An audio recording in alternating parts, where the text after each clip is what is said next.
दोस्तों, आज ईरान दुनिया के सबसे ताकतवर मुस्लिम देशों में शुमार किया जाता है। किसी भी तरह का मुद्दा हो, अगर वो मुस्लिम से जुड़ा है तो ईरान उसमें जरूर बोलता है। ऐसा करके वो इस्लामिक देशों का लीडर बनना चाहता है और ऐसा करने की होड़ सऊदी अरब, ईरान और तुर्की के बीच लगी रहती है। अब जो ईरान के लीडर्स हैं वो आपको पारंपरिक मुस्लिम पहनावे में नजर आते हैं। इजराइल और अमेरिका से ईरान खुली दुश्मनी लिए हुए है, लेकिन अगर हम कुछ दशक पहले की बात करें, यानी 1979 से पहले, तो इस टाइम ईरान एकदम अलग देश था। ये इजराइल को रिकॉग्नाइज करता था। उसकी मिलिट्री इजराइल के साथ ट्रेनिंग करती थी। इजराइल से, अमेरिका से ईरान की बहुत ज्यादा दोस्ती थी और मुस्लिम देशों से इसकी ज्यादा बनती नहीं थी, जबकि तब भी यहाँ की ज्यादातर पॉपुलेशन मुस्लिम ही थी। फिर ईरान में अचानक से हुई इस्लामिक क्रांति और उसके बाद ईरान में इतने ज्यादा बदलाव आ गए कि वेस्टर्न कंट्रीज हैरान हो गयी। दोस्तों, ईरान मिडिल ईस्ट का बहुत इम्पोर्टेंट देश है, जिसका border Afghanistan, Armenia, Azerbaijan, Iraq, Pakistan, Turkey और तुर्कमेनिस्तान जैसे देशों से लगता है। वहीं ईरान के दक्षिण में पर्शियन गल्फ और गल्फ ऑफ ओमान है। इसी समुद्री इलाके में एक बहुत पतला रास्ता है जिसे स्ट्रेट ऑफ हरमुज कहा जाता है।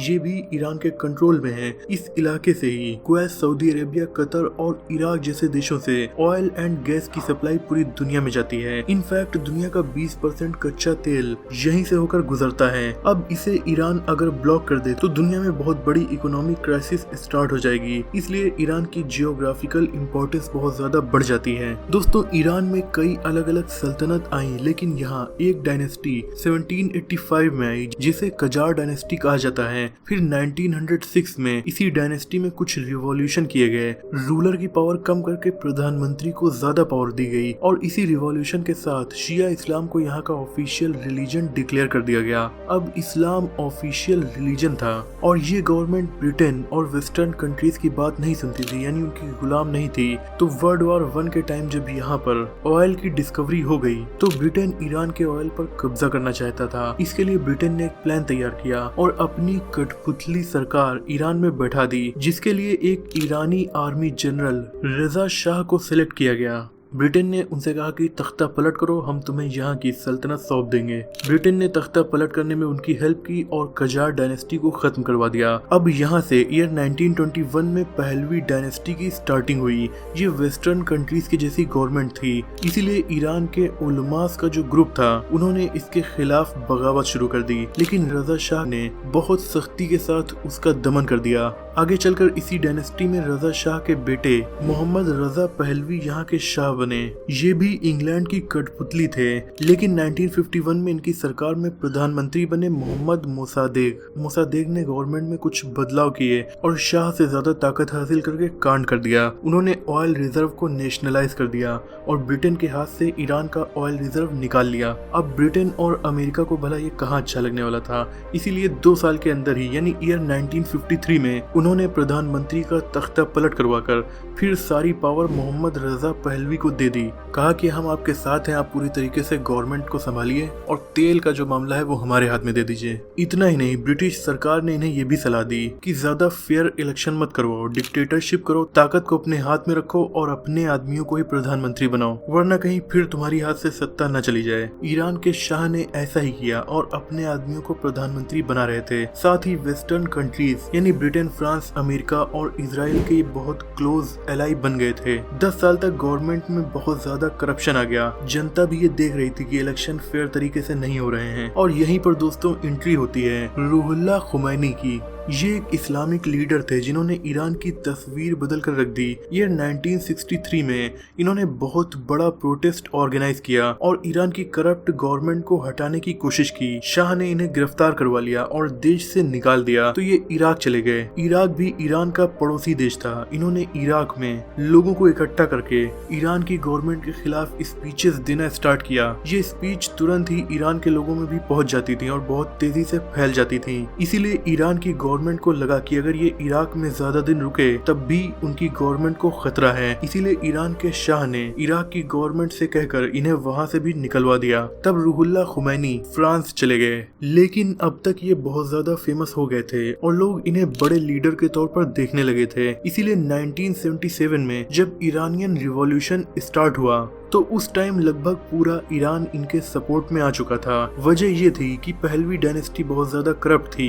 ईरान में तेल का भंडार था, बिलियंस ऑफ डॉलर का तेल निकल रहा था, लेकिन उससे ईरान के लोगों को 0% फायदा हो रहा था क्योंकि तेल सारा ब्रिटेन ले रहा था। इसीलिए डेवलपमेंट भी सही से नहीं हो पा रही थी। ऊपर से ये गवर्नमेंट ऐसे चेंजेस कर रही थी जो ईरान में रहने वाले धार्मिक लोगों को बिल्कुल भी पसंद नहीं आ रहा था। इसीलिए 1977 में जब ये प्रोटेस्ट स्टार्ट हुआ तो गवर्नमेंट ने इसे दबाने की बहुत कोशिशें की, लेकिन वो इसे रोक नहीं पाए। ईयर 1977 में ये प्रोटेस्ट बड़े लेवल पर नहीं हो रहा था, लेकिन फिर ईरान की गवर्नमेंट से एक बड़ी गलती हो गई। उन्होंने 6 जनवरी 1978 को अखबार में एक आर्टिकल छाप दिया जिसमें उन्होंने रूहुल्लाह खुमैनी की बहुत ज्यादा बुराई लिखी थी, जिससे उनके फॉलोअर्स बहुत ज्यादा भड़क गए और वो भी इस प्रोटेस्ट में शामिल हो गए। इस तरीके से प्रोटेस्ट और ज्यादा बढ़ गया।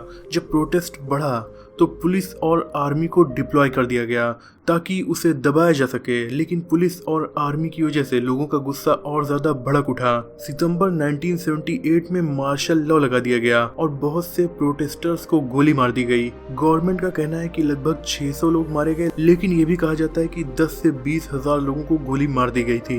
अब पूरा ईरान गवर्नमेंट के खिलाफ हो चुका था, इसीलिए सभी लोगों ने बंद का ऐलान कर दिया और किसी भी तरह के काम को नहीं किया जा रहा था, यानी पूरी तरीके से इकोनॉमी ठप हो गई। इसी दौरान जो शाह रजा था उसे कैंसर हो गया और वो अपना इलाज करवाने के लिए अमेरिका चला गया। तभी रूहुल्लाह खुमैनी ईरान वापस आ गए। 15 सालों के बाद वो अपने देश में वापस एंट्री कर पाए थे।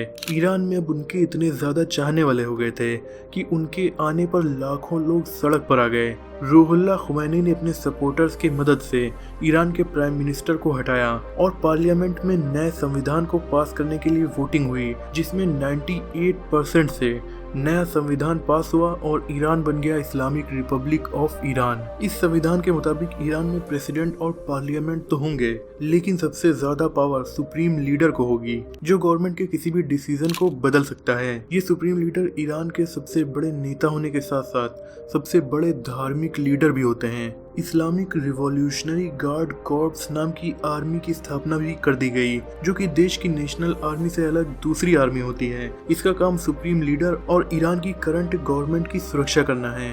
अब इस रिवॉल्यूशन के बाद ईरान ने अमेरिका के साथ अपने सभी तरीके के रिलेशंस खत्म कर दिए। 7 अप्रैल 1980 के बाद से आज तक, जी हाँ, आज भी अमेरिका और ईरान के बीच किसी तरह के रिलेशंस नहीं हैं। हालांकि जो जनता ईरान से अमेरिका जाती है या अमेरिकन्स जो ईरान आते हैं, उनकी देख रेख के लिए वाशिंगटन में जो पाकिस्तानी एम्बेसी है वो काम करती है, और अमेरिकन्स को अगर कोई हेल्प चाहिए होती है तो ईरान में जो स्विट्जरलैंड की एम्बेसी है वहाँ से उन्हें वो काम कराना होता है। वहीं दोस्तों, इसी रिवॉल्यूशन के बाद ईरान ने इजराइल के साथ भी अपने संबंध खत्म कर दिए। 1979 में हुई क्रांति के बाद से 1989 तक रूहुल्लाह खुमैनी ईरान के सुप्रीम लीडर रहे और अब दूसरे supreme leader Ayatollah Ali Khamenei हैं। तो दोस्तों, ये था ईरान के पूरी तरीके से बदल जाने का इतिहास। मुझे उम्मीद है कि इस वीडियो से आपकी नॉलेज बढ़ी होगी। वीडियो पसंद आई हो तो इसे लाइक और शेयर कीजिए। ऐसे इंटरेस्टिंग टॉपिक्स पर नॉलेजफुल वीडियोस देखने के लिए हमारे चैनल को सब्सक्राइब करके बेल आइकन को प्रेस कर दीजिए। मिलते हैं अगली वीडियो में, तब तक के लिए अपना और अपनों का ख्याल रखिए।